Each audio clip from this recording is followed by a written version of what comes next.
नमस्कार दोस्तों, आप सभी का स्वागत है आपके अपने चैनल मनसा जगत जननी में। आज हम तुलसी विवाह की पौराणिक कथा के बारे में जानेंगे।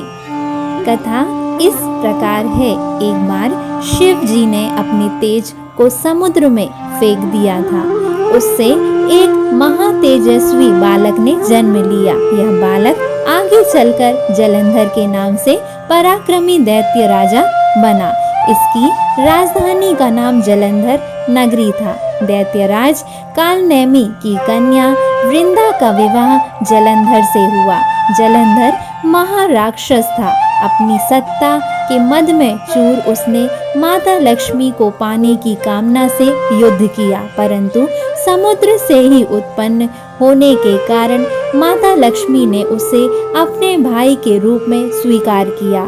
वहां से पराजित होकर वह देवी पार्वती को पाने की लालसा से कैलाश पर्वत पर गया। भगवान देवाधिदेव शिव जी का ही रूप धरकर माता पार्वती के समीप गया, परंतु मां ने अपने योग बल से उसे तुरंत पहचान लिया तथा वहां से अंतर्ध्यान हो गई। देवी पार्वती ने क्रोध होकर सारा वृतांत भगवान विष्णु को सुनाया। जलंधर की पत्नी वृंदा अत्यंत पतिव्रता स्त्री थी। उसी के पतिव्रत धर्म की शक्ति से जलंधर ना तो मारा जाता था और ना ही पराजित होता था।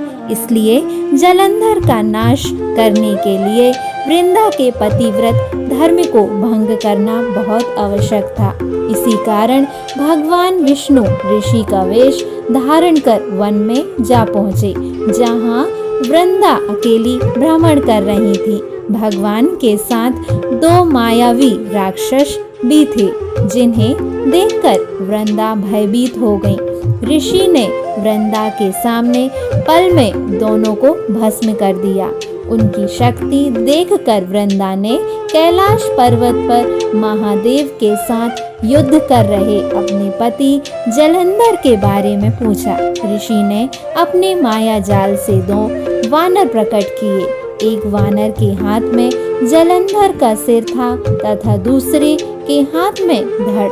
अपने पति की यह दशा देखकर वृंदा मूर्छित होकर गिर पड़ी। होश में आने पर उन्होंने ऋषि रूपी भगवान से विनती की कि वह उसके पति को जीवित करें। भगवान ने अपनी माया से पुनः जलंधर का सिर धड़ से जोड़ दिया, परंतु स्वयं भी वह उसी शरीर में प्रवेश कर गए।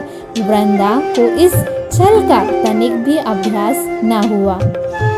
जलंधर बने भगवान के साथ वृंदा पतिव्रता का व्यवहार करने लगी, जिससे उसका सतीत्व भंग हो गया।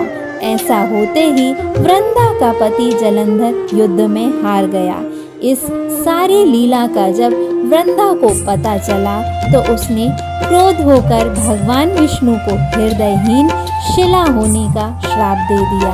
अपने भक्त के श्राप को भगवान विष्णु ने स्वीकार कर लिया और शालिग्राम पत्थर बन गए। सृष्टि के पालनकर्ता के पत्थर बन जाने से ब्रह्मांड में असंतुलन की स्थिति हो गई। यह देखकर सभी देवी देवताओं ने वृंदा से प्रार्थना की कि वह भगवान विष्णु को श्राप मुक्त कर दे।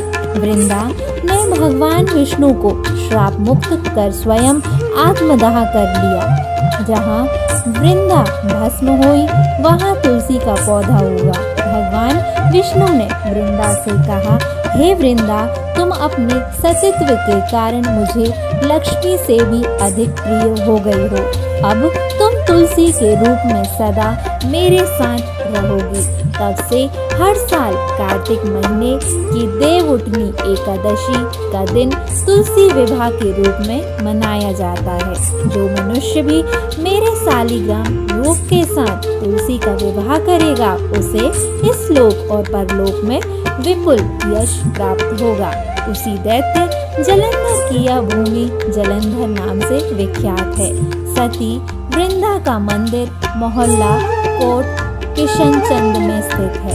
कहते हैं इस स्थान पर एक प्राचीन गुफा भी है जो सीधी हरिद्वार तक जाती है। सच्ची सती वृंदा देवी के मंदिर में पूजा करने से सभी मनोरथ पूर्ण होते हैं। जिस घर में तुलसी होती है वहाँ यम के दूत भी असमय नहीं जा सकते। मृत्यु के समय जिसके प्राण मंजरी रहित तुलसी और गंगा जल मुख में रखकर निगल जाते हैं, वह पापों से मुक्त होकर वैकुंठ धाम को प्राप्त होता है। जो मनुष्य तुलसी व